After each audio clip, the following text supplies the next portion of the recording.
पहले बात करते हैं मध्य प्रदेश विधानसभा चुनाव के परिणामों की। मतगणना 3 दिसंबर को होगी। मतगणना की तैयारियां पूरी हो गई है और इसी को लेकर मुख्य निर्वाचन पदाधिकारी अनुपम राजन ने प्रेस कॉन्फ्रेंस की है। उन्होंने कहा कि विधानसभा की गणना के लिए अलग अलग हॉल बनाए गए हैं। एक विधानसभा की मतगणना के लिए करीब 14 टेबल लगेंगे। इसके साथ ही जिनमें संख्या ज्यादा है उस जगह पर 14 से ज्यादा टेबल लगाए जाएंगे। ये जानकारी दी है अनुपम राजन ने। गणना 3 तारीख को है। ये 52 जिला मुख्यालयों पे मतगणना होगी। मतगणना के सभी इंतजाम पुख्ता तरीके से तैयार कर लिए गए हैं। सभी 230 विधानसभा क्षेत्रों में भारत निर्वाचन आयोग द्वारा नियुक्त प्रेक्षक वहां पहुंच गए हैं। उनकी देख रेख में ये मतगणना 3 तारीख को होगी। स्ट्रांग रूम पूर्णतः सुरक्षित हैं। सभी स्ट्रांग रूम पे सेंट्रल फोर्सेस की व्यवस्था है। मैंने खुद लगभग 10 जिलों का दौरा करके इसको देखा है।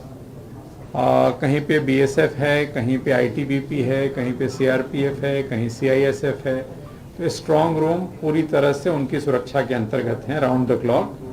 सभी जगहों पे बाहर में स्ट्रांग रूम के बाहर एक स्क्रीन लगी हुई है और वहाँ पे उस स्क्रीन पे सीसीटीवी कैमरे के माध्यम से लाइव फीड उनको मिल रहा है, वो लोग देख पा रहे हैं। जो राजनीतिक दल हैं उनके प्रतिनिधि भी वहाँ बैठे हुए हैं। मैंने जहाँ जहाँ गया उनसे भी चर्चा की और सभी लोग व्यवस्थाओं से संतुष्ट हैं। पूरे जो काउंटिंग की प्रोसेस है उसका सीसीटीवी कवरेज होगा। न सिर्फ मतगणना हॉल का बल्कि जो गलियारे हैं जिसमें से वो सामग्री आएगी स्ट्रांग रूम से, उसका भी सीसीटीवी कवरेज होगा। इसकी लाइव वेब स्ट्रीमिंग नहीं होगी।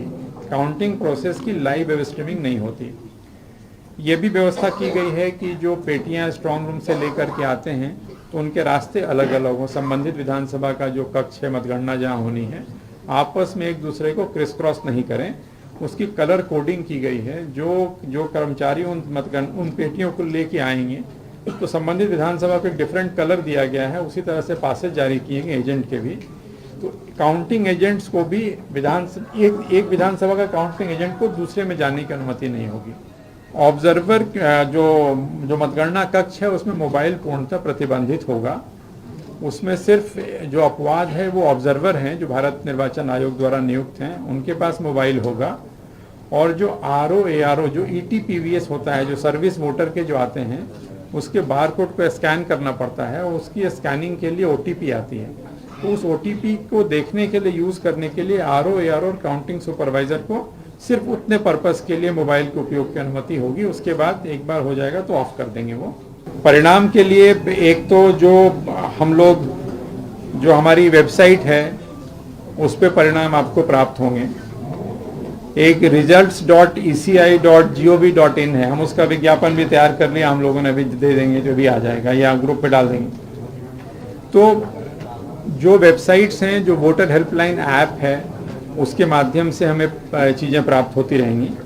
क्योंकि मतगणना के परिणाम की एंट्री जो होगी वो आरओ के द्वारा की जाएगी। जो आरओ वहाँ पे मतगणना हॉल में है, हर मतगणना हॉल से सीधे वो एंट्री करेंगे उसमें, जो हम लोगों को अपनी वेबसाइट पे हम उसको फेच करेंगे और वेबसाइट के माध्यम से हम आपसे शेयर करेंगे। और डिफरेंट जो चैनल्स हैं, आप सभी का सहयोग मिलेगा, आपके माध्यम से लोगों को पता चलेगा। जिले में कई जगहों पे उन्होंने स्क्रीन्स की व्यवस्था की है।